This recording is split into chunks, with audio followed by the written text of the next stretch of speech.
How young is young when you need to get into property? Like, at what age do you start? And where? How do you know how to start, right? Who teaches you this stuff? I sure definitely know that this stuff isn't getting taught in schools unless you go to the school that I go to or went to, where I actually now volunteer my spare time to go back into schools to champion financial education and property education in schools. So I'm trying to put that on the radar, on the curriculum, and I'm trying to empower the next generation to learn about it. But it's not on the 9 to 5 schedule of a school program. So how young can you get into it? Well, today I have a money honey for you that got into it, if we like, just call it as starting the journey. She got into it as early as 12 years old. How on earth did she get exposed to that? How on earth did she find out about it? And what does she do to build her own career within the property world? So I'm going to be inviting a very beautiful soul, inside and out, by the way, sickeningly beautiful. This money honey today, I met her through another podcast that she was co-hosting at the time, and then we spoke at the same event together, and that's when I fell in love with her energy, her mind, like the mindset that she has. Honestly, I just can't wait to have her on the show.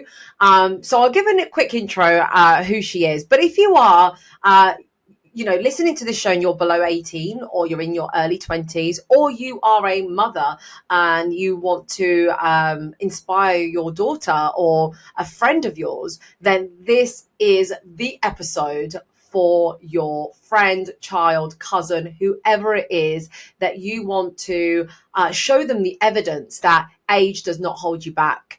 And you want to show them the evidence that you can start from anywhere. And then you want to show them the evidence that there's so much information out there, and if you have the right people and you have the right knowledge, you can learn it and get into it. So this is the money honey today that will be sharing her story with you. Her name is Julia. And I'm gonna get her to do the proper intro. But if you don't know who Julia is, she has been, like I said, investing in property or learning about property from the age of 12. By the age of 16, she says she understood it well enough so that by the age of 17, she got her first property in rent-to-rent. She grew then a rent-to-rent HMO portfolio, or a rent-to-HMO portfolio, to 84 tenants by the age of 18. Oh my goodness, I didn't even know what a tenant was at the age of 18, and I only really knew about a tenant because my parents were investing in property, but I really didn't know what it was. So for her to manage 84 tenants, I don't know. But anyway, she then realized, that she hated tenants. So like students, divorced tenants, that kind of stuff. So maybe the property, she'll tell us what happened. But so she started a rent to serviced accommodation business. And then, whilst flipping properties, look, the rest is history. Like, it all started with her first rent to rent, and then she went on to do so much more. So I am going to let her tell her story, because that's what this podcast is about. This podcast is about allowing women to tell their story and to showcase their talents in a safe environment. So without further ado, let's welcome the female property investor, Julia. Hello, that was an incredible introduction. I don't know if I can upkeep the podcast now. But yeah, thank you so much for having me.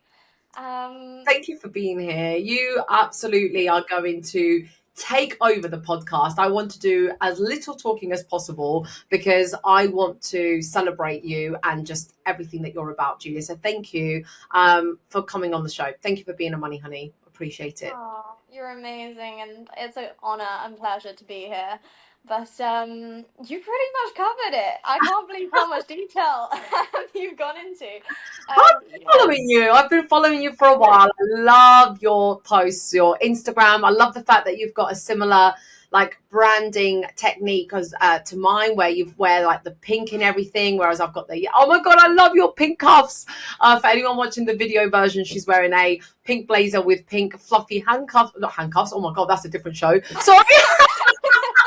She is not wearing handcuffs. Oh my goodness, I don't know what is on my mind. Anyway, let's just gloss over that and give us an intro, please, Julia, for those who don't know you. Yeah, no worries. So my name is Julia Golubiewska. Not many people can pronounce my last name. Yeah, if you noticed, didn't say it, so.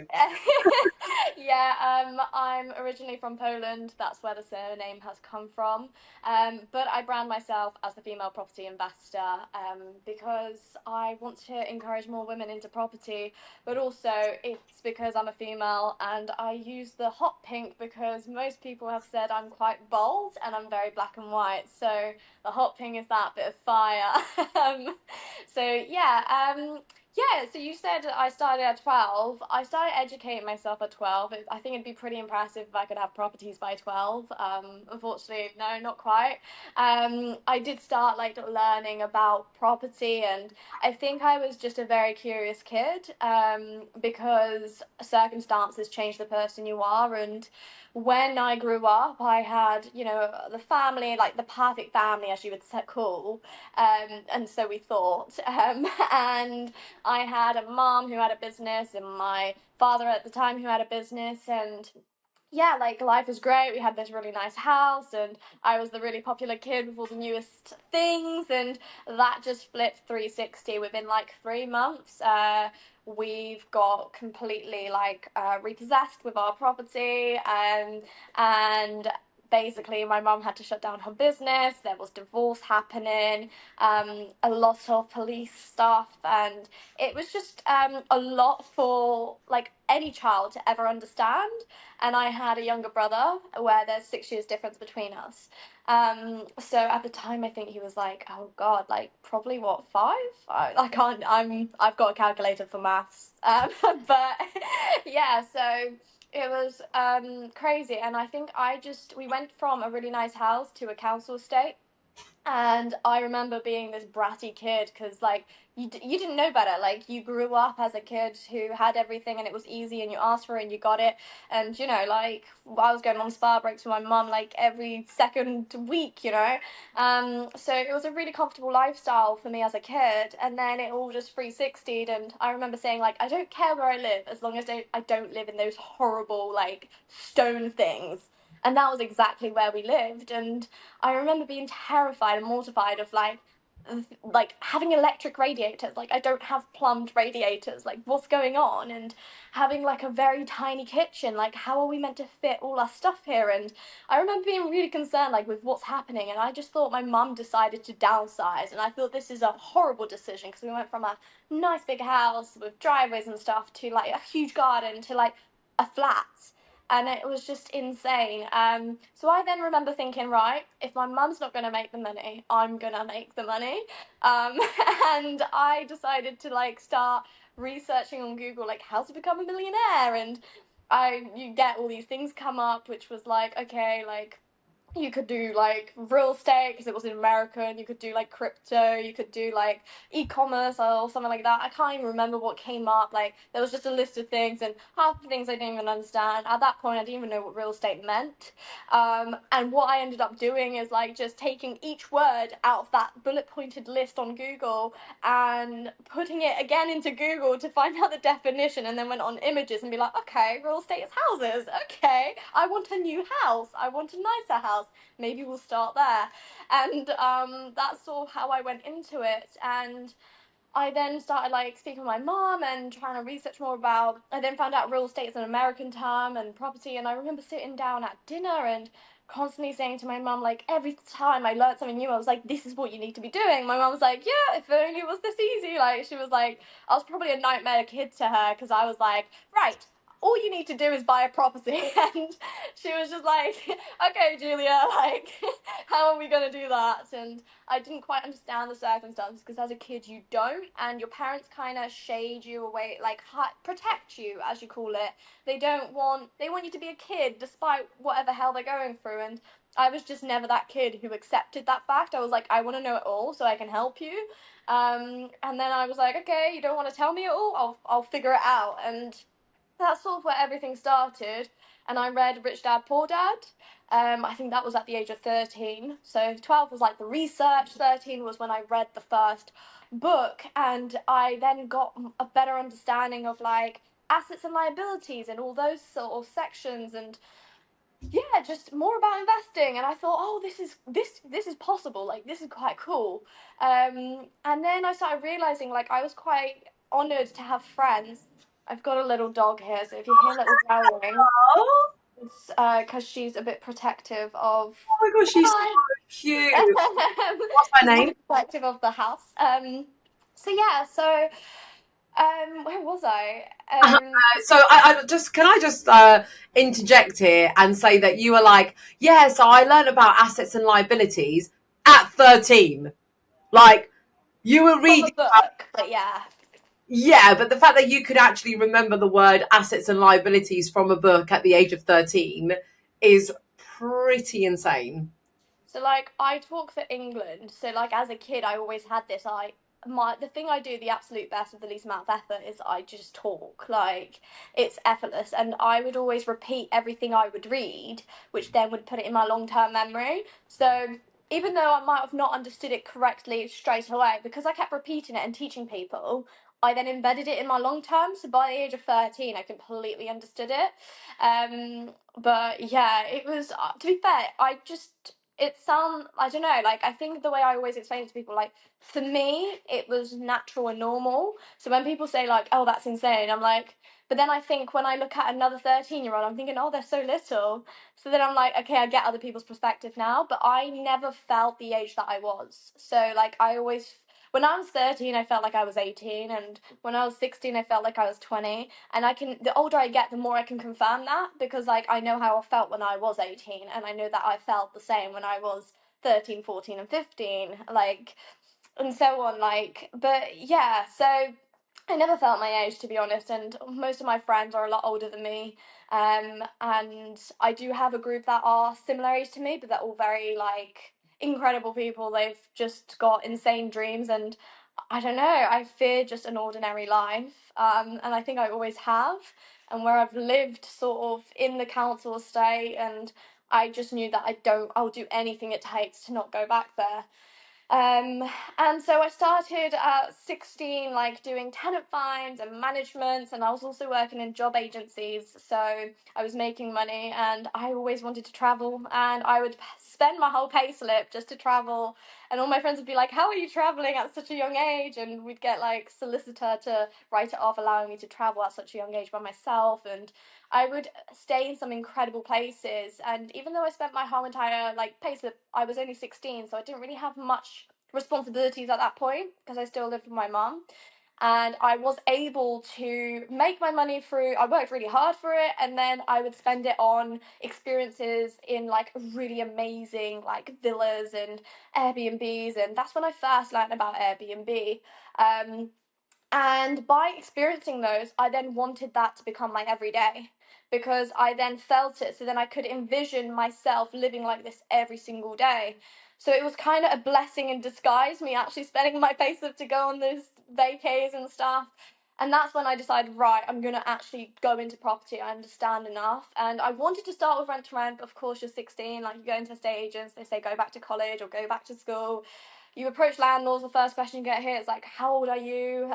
No, we don't trust you with our property, or our insurance would never cover that. And how are you able to rent a place and stuff? And I also learned that you can't buy a house because you're 16. You need to be 18. So like age was a massive obstacle for me. And even if I like, because I thought, okay, I'll work really hard, get a deposit, get a mortgage, but you can't at 16. So I started tenant finds, then went on to management. I made my first 1,000 like that, and at that point, I remember thinking like, oh, I made £1,000, like that was insane. Because most of my friends at that point like were only seeing like £200 and £300, like you never saw such a big sum, and that was just sitting there in the bank. And then we grew it to 3K, and then I decided to take the leap into rent to rent, which is where I got my first rent-to-HMO. And then from there, I just grew it and grew it and grew it. And by 18, I had 84 tenants. And I think at that point is when I realised, like, okay, this has gotten a bit out of control, because I was so anxious of, I don't know, like not succeeding, that I kept going without realizing how much I'm doing. And then I realized at one point when I was wanting to go out clubbing, but obviously COVID was around then, because COVID actually, Boris banned all pubs and stuff on my actual birthday, so on my 18th. I couldn't go out. So yeah, but as soon as they opened it, I think I was about 19 then, I wanted to go clubbing, and I started bumping into my tenants because they were students, and they were like, yeah, like, and I remember thinking like, Jesus, I didn't think I had this many tenants. But Southampton is quite small, so, and when you're the same age or similar age as your tenants, it's quite a thin line, and it's like, okay, and there started to be problems which I learned very quickly and had to resolve them. And I realized like I can't go clubbing and I can't enjoy like the teenagerhood, because I've taken on the responsibilities of someone a lot older, and none of my friends had these issues because they were all friends with potential people who are my tenants. And I started realizing like, okay, like I don't really enjoy the aspect of tenants, not only because of that, but also like you are the mum and dad in a HMO, like they will come to you with everything, and I just felt like I couldn't be young, because I was like, he said this, she said that, and I'm like, I'm younger than you sometimes, because sometimes I'd have working professionals, and I'm here like resolving adult problems between adults who are acting like children. So I just lost passion for it, and for me, when I lose passion, I don't put my all into it, and then it meant that I would be very like half-assed with it, if that makes sense. So I realized I should just switch focus and do something that I enjoy, and I really enjoyed interior design, so hence why I went into serviced accommodation, and I've stayed in serviced accommodation since then. And we've expanded in a few cities, and yeah, like I'm really happy with it. There's pros and cons to all, I've realized, but I wouldn't change my decision. So that's where we are. Oh, wow. Okay, right. Let's just, I mean, what does your mum say about this now, looking at you? Um, like my mum's my best friend, so my mum's the most supportive person. But when we start, like I was a difficult child because I knew what I wanted. So it sounds really weird to say that, but because I knew exactly what I wanted, if I didn't have it, I would just be non-stop go until I get it. And my mum was just like, "What are you doing?" Because she didn't understand at the start, and I kept quitting college, and I didn't understand you had to be in full-time education legally. And she kept rejoining me into colleges, and I'm like, Mum, if you're joining me into colleges, I can't work on my business. And we would have loads of like disputes and arguments, you could say, because she was like, you have to, and I was like, no, I'm gonna build a business. And never like I never wanted to go to university, so like, and I knew that since I was like 12. So I knew that I wouldn't need college, so it didn't make sense me going college. Although looking back at it, I took subjects that has really helped me nowadays, because I took like psychology and law and criminology, and these things, like even little things that I've learned did help me in some of my day life. So yeah, we had little hiccups along the way, but when she finally saw it, like the business make money, and then she saw me grow it, she was like, okay, now I'm relaxed. I think, like any parent, they just don't want you going to chase your crazy dreams and say you get disappointed. But when my mum started seeing like it was working out, she was like, right, now I can support you like 100%. And yeah, we support each other. She's now also got her own business as well, and we're just helping each other along the way. Oh my gosh, I was going to ask about that. And it's like that reverse, you inspired your mum and you helped her and she helped you. And I just, oh, that's such a touching story. It's so beautiful. Yeah. Yeah, that's just magical. Nice. We help each other, and it's a really good relation and bond we have. Oh, that is beautiful. I love that. So, what is your favorite property strategy at the moment? So, you're saying it's serviced accommodation? Cash flow, yes. Okay. What I want to be doing is more buy to lets. The reason for it is because I look at what aligns with my future goals. My ultimate goal, ever since I was like in preschool, was to be a mum. And I've got a video of me when I was like literally in preschool, and they were like, "What do you want to be when you grow up?" And I was like, "A mum," and I said it with the biggest smile, because I thought it was like a full-time job, and in a sense it is, you know. So yeah, like I want a lifestyle where I can just be a full-time mum, nothing else, just all for my children. So I kind of need to start aligning slowly that to like my career and stuff to that aspect. And with service accommodation, it's great. You're gonna have an incredible team around you, but only you can make the main decisions because it's your business. So I think I will keep my service accommodation business for like a few more years, and I will be slowly going into the buy to lets to own portfolios. Because I would rather make a bit less, as in like per month per property, but just have the peace of mind and know that I don't need to stress about linen or cleaning, or I don't know, like a guest has something happen. Like today, I got a lovely message of one of my like people who are staying saying like someone's like it looks like dog poo or human poo in our hallway. And I was like in the outside like corridor, so like it's outside. And I messaged the neighbor because we're joining that corridor with only one neighbor, and he was like, "I don't have a dog."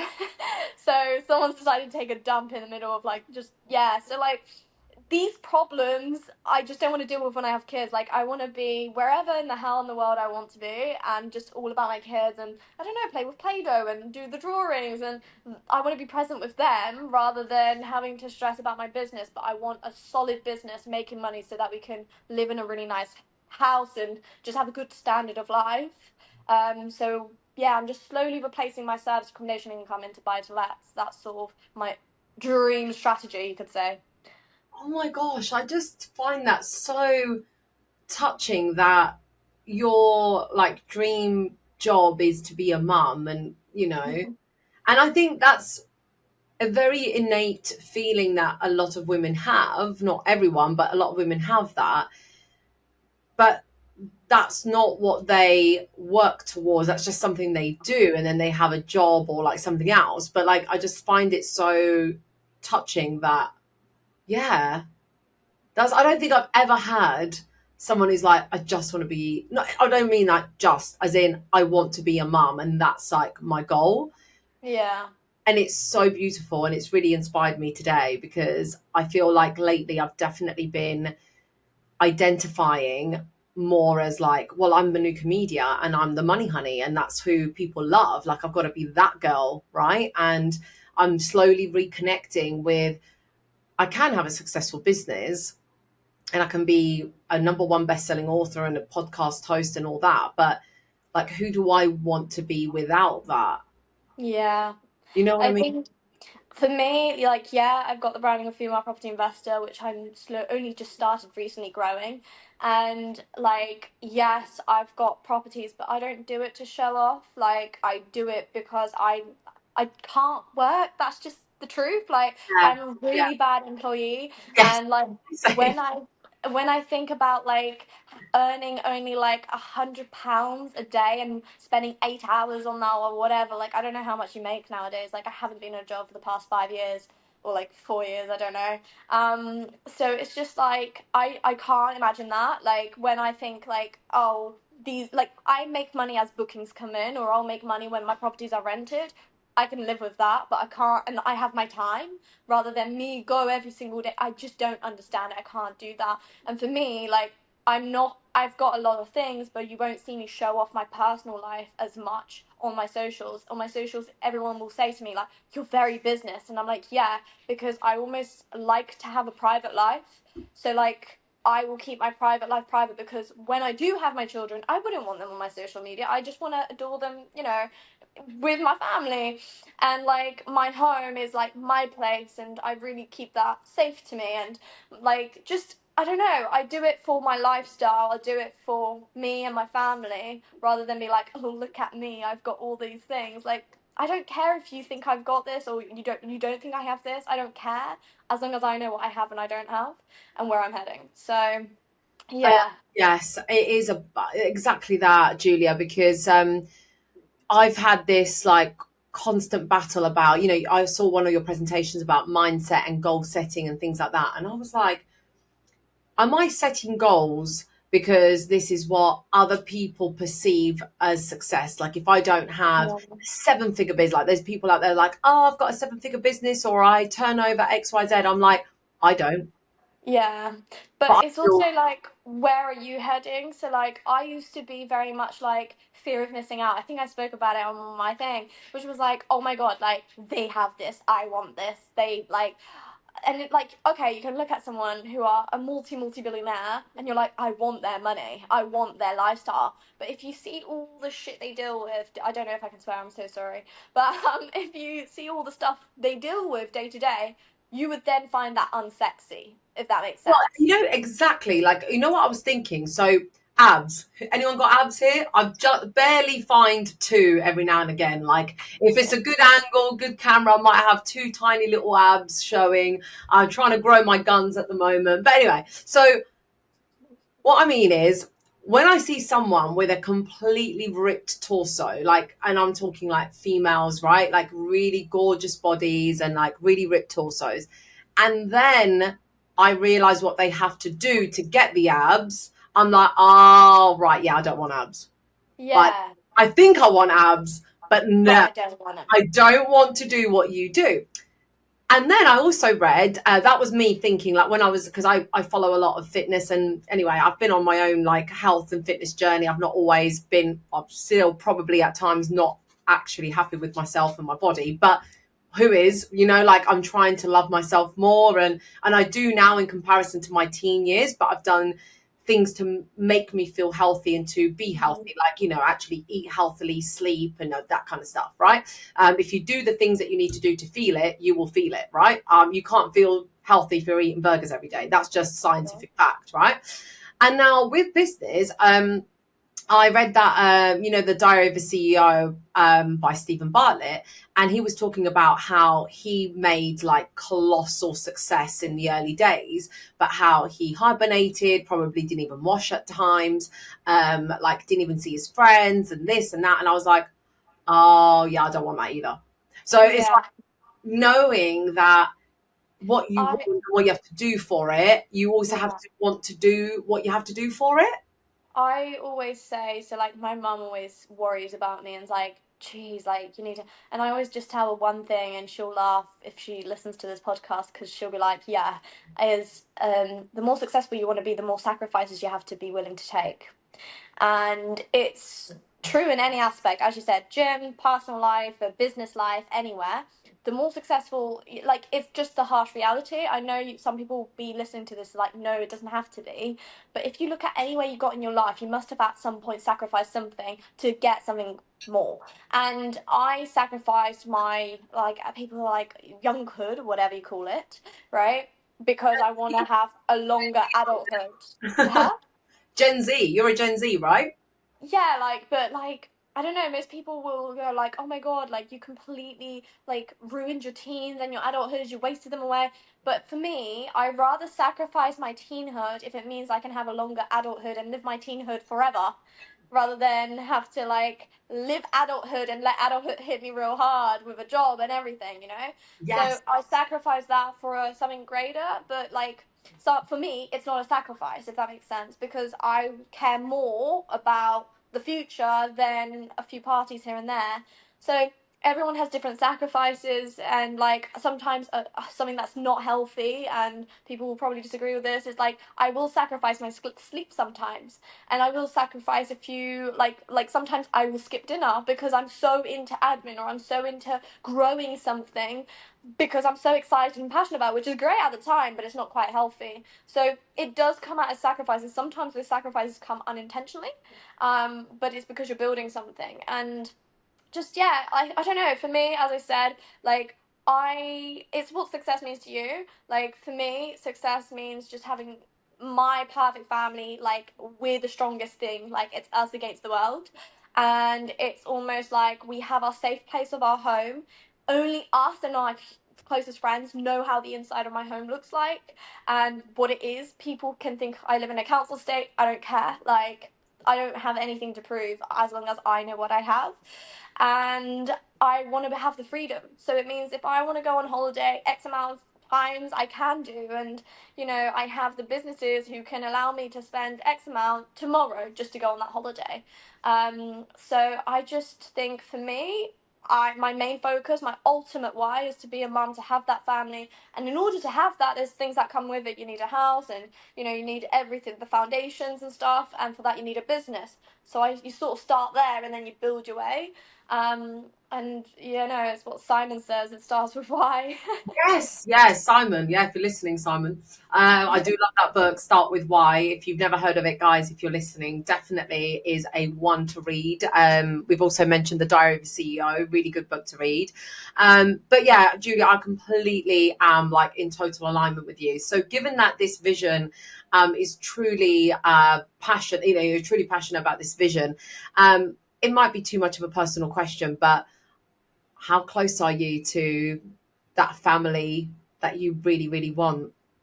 So 26 is when I sort of want to basically start getting pregnant and having a baby and Okay. growing that family. So 25, I want to build my home. So 25, I'll sort of start with the build out, and 24 is when I'm buying the land to get the planning.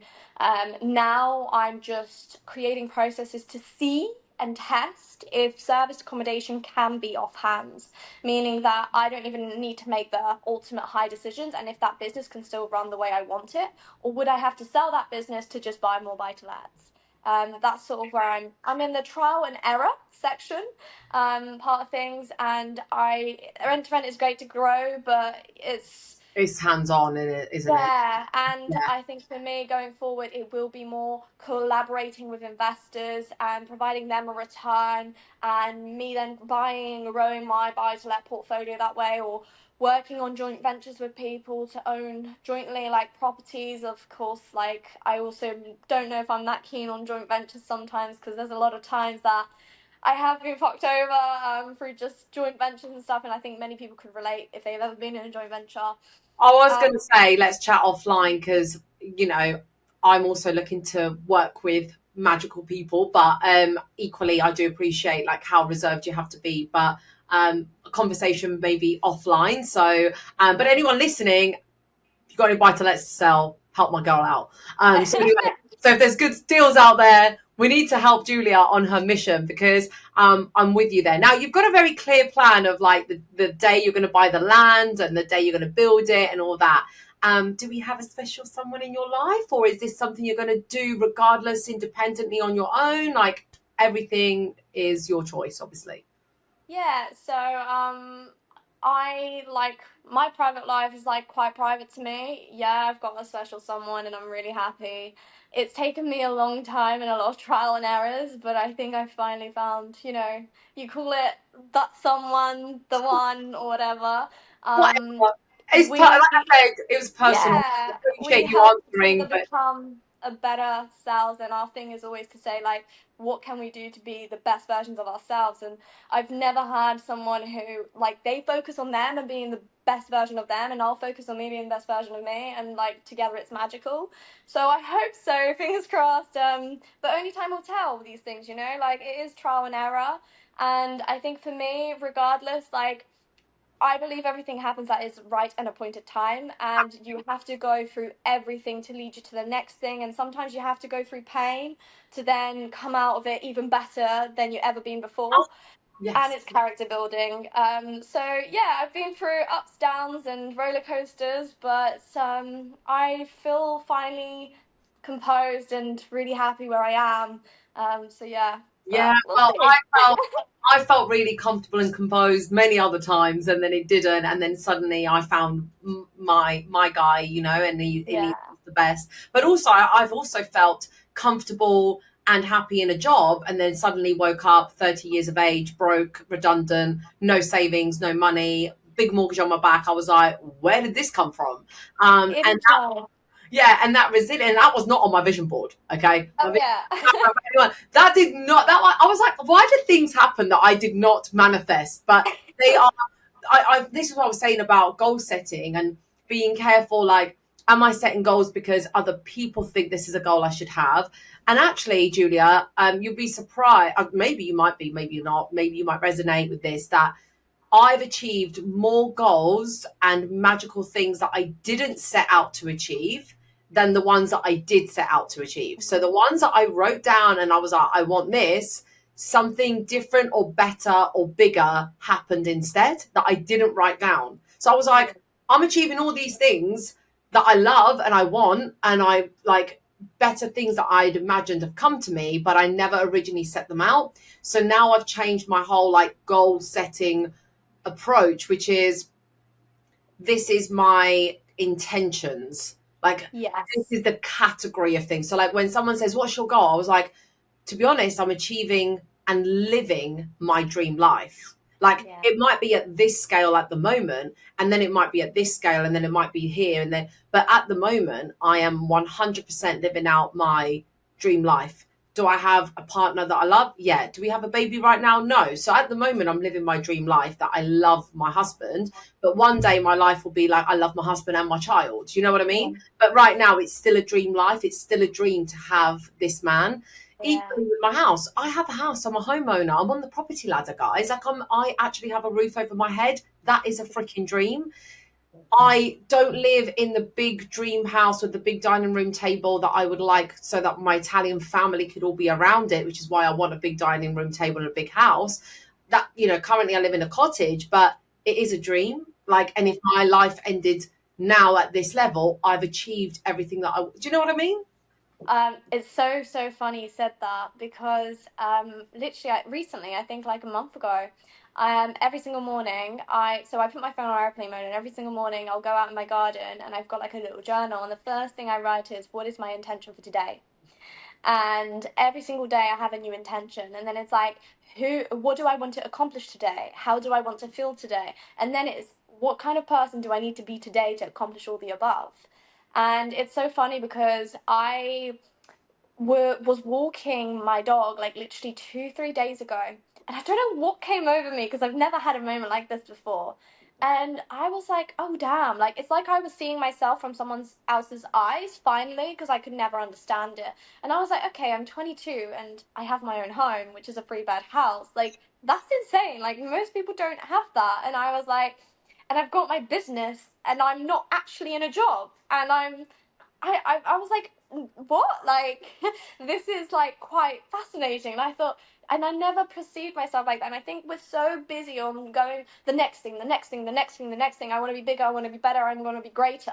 That you don't take the time to go, okay, I have this, because you think, okay, I've got this. But this is what, or I already had on my vision board. Rather than going celebrating what you've accomplished on your vision board, you're creating the new one. I don't know if you can resonate with me, but like every time I would look at the end of the year, I'm like, cool, tick, tick, tick, next one. I wouldn't go, okay, let's celebrate. Like last year I went to Dubai, and that was on my vision board because I wanted to go Dubai for New Year's, and I paid for all of it, and I was just like, this is such a blessing. Like, most people would not be able to afford this, plus afford, upholding a house and upholding my dog and living the lifestyle that I do. And I thought, oh, okay, like, this is what people see. And I'm like, it's nice to finally see myself from other people's perspective, because I'd always be go, go, go, this isn't good enough. And you kind of need to take a step back sometimes in life, because it all starts with gratitude. And I think I was listening to a podcast or a speech by Oprah, and she was like, her whole life changed when she's done everything through intention. And that's what sort of motivated me to do my journal with the intentions and stuff. So it's so weird you said that. Yeah, no, I do it that's why when you were speaking, like, you remind me of me, but just in an era where information to you, like social media and stuff, is so fast. Like, you can accelerate faster. So like when I was at uni, there was I knew I was different. I wasn't like, like you were saying about the teen years. I didn't have my teens. I picked up my first telephone sales pitch call at 16 years old. I had my first job at 14 and I was doing product sales. Like I was like sweeping hair at a salon. And then because I was bored of sweeping hair, but that was my job. And by the way, I was taking home £20 a month.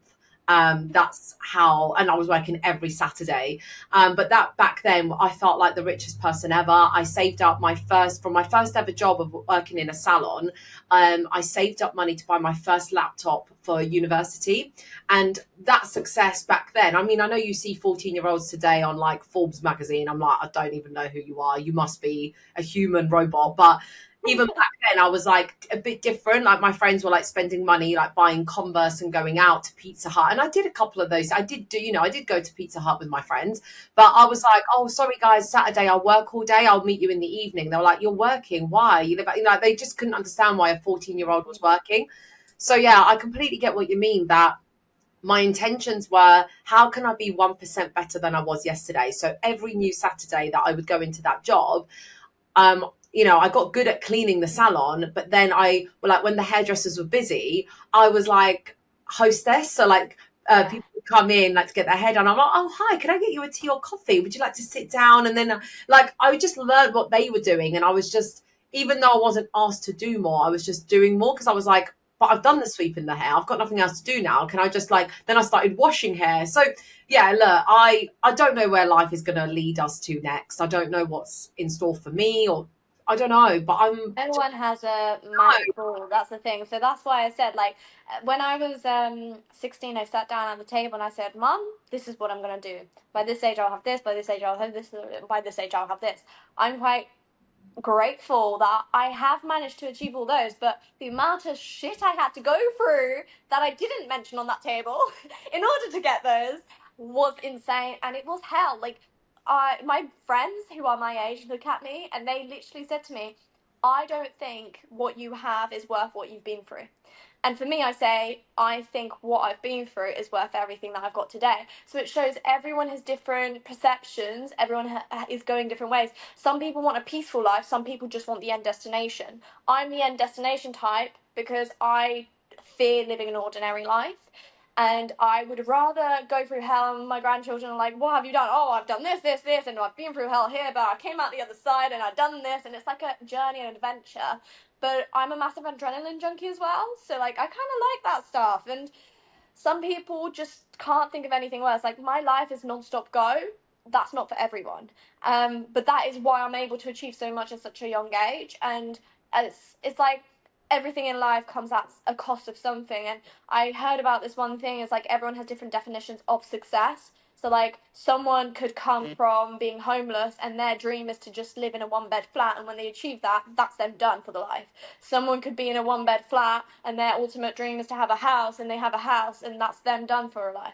Someone could come from a house and they just want a bigger house, and someone could be renting and just wanting to own one, and someone who owns one wants to buy more, and someone who has a Ford, they want to own a Porsche. And it's always that one step, and everyone is different in this world, and no one knows what's going to hit them. Everyone's on their own journey, and I just kind of go with it. Like, the thing I've learned the past few months is never look back, always look forward. And I'm the biggest control freak, so the biggest lesson I got out of my last couple of months was let go of things you can't control, because they will eat you up from inside.